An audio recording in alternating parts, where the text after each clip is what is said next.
कश्मीर की हिस्ट्री क्या है, गलती हुई कहां से थी शुरू, इससे यकीन हमें अंदाजा हो सकता है कि वहां पे जो गलती की गई वो भी डेलिब्रेट यानी जानबूझ के थी, और आज तक भी जो कुछ हो रहा है वो भी जानबूझ के हो रहा है, जिसे अगर हम एक टर्मिनोलॉजी में डालते हैं तो उसे फॉल्स फ्लैग्स कहते हैं।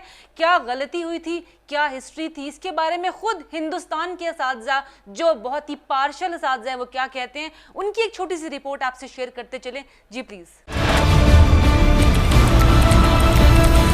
सीएचएस के स्टूडेंट्स यहाँ मौजूद हैं। आप जानते हैं क्यों सीएचएस पे और इतिहास पे इतना बड़ा हमला ये लोग करना चाहते हैं? क्योंकि इतिहास एक बार हम जान गए तो राष्ट्र के सारे रहस्य खुल जाएंगे, राष्ट्रवाद का पोल खुल जाएगा। यही है प्रॉब्लम। तो अगर आप जब हम कहते हैं बार बार इंडिया इंडिया, मणिपुर को लीजिए। मणिपुर एक इंडिपेंडेंट कॉन्स्टिट्यूशनल मोनार्की बनाया था, एक संवैधानिक राजशाही उन्होंने एस्टैब्लिश की थी with a democratically elected assembly.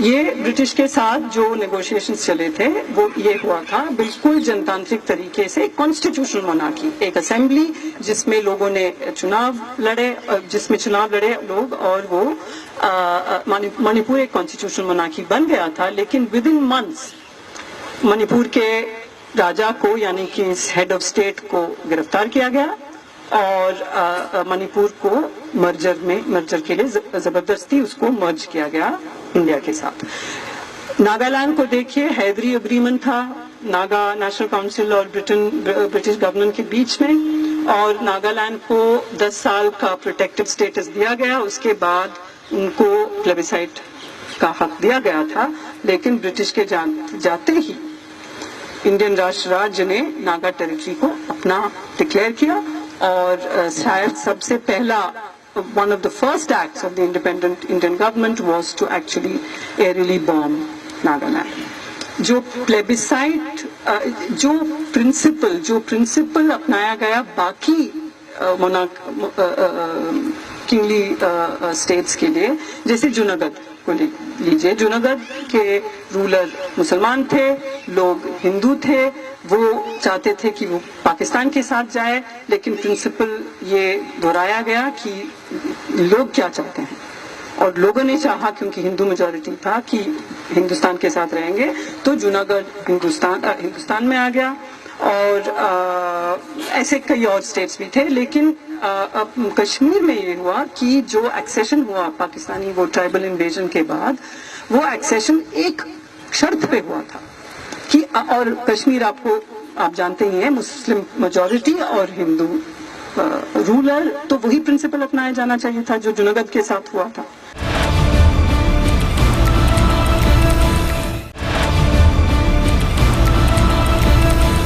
हम सिर्फ ये कहा कि हम अंदर जाना चाहते हैं और तिरंगे को फाड़ दिया गया। हम 150 लोग आए थे, बाकी लोगों को जम्मू में अरेस्ट कर लिया गया। हम 3 लोग यहाँ पे आने में सक्सेसफुल आप आए हैं। तो आप तिरंगा लेकर यहाँ पर आए थे? तिरंगा देने आए थे, तिरंगा फाड़ दिया। ये तिरंगा किनको देना था? स्टूडेंट्स को देने आए थे। हम कुछ भी नहीं कर रहे थे, हम कुछ नहीं करना चाहते। हम उनसे रिक्वेस्ट कर रहे हैं कि हम करने के लिए जा रहे थे, हमें रिक्वेस्ट तक नहीं करने दिया, हाथ से लेके चले गए वो भी। हमारे तिरंगे को देखो, आपके सामने फाड़ दिया। तिरंगे लेके आए थे स्टूडेंट्स को देने, और हम दिल्ली से आए थे, 150 लोग आए थे, बाकी लोगों को जम्मू में अरेस्ट कर लिया गया था। अभी हम श्रीनगर पहुंचे, हम उनसे रिक्वेस्ट करने जा रहे थे और हमसे तिरंगा छीन। In this scene you can clearly see a sign of life in this wreckage. Hand is clearly visible. But instead of helping the survivor of this brutal bombing, just look what the brave Indian soldiers do. As you have seen, incidents like this are a matter of everyday life in Indian-occupied Kashmir, yet the human rights organizations are reluctant to take any action against Indian state terrorism. अमन चाहना यकीनन पाकिस्तान की, हिंदुस्तान दोनों की ज़रूरत ही नहीं मजबूरी भी है, लेकिन ये ज़रूरत और मजबूरी हिंदुस्तान क्यों नहीं समझ रहा, या कौन सी ताकतें हैं जो उसको समझने नहीं दे रही, इसके बारे में हम भी देखेंगे और आप भी। लेकिन अभी देखना ये ज़रूरी है कि जो जुल्म की एक नई लहर शुरू की गई है, कहना चाहिए वो लहर अब बाहर निकलने शुरू हो गई है।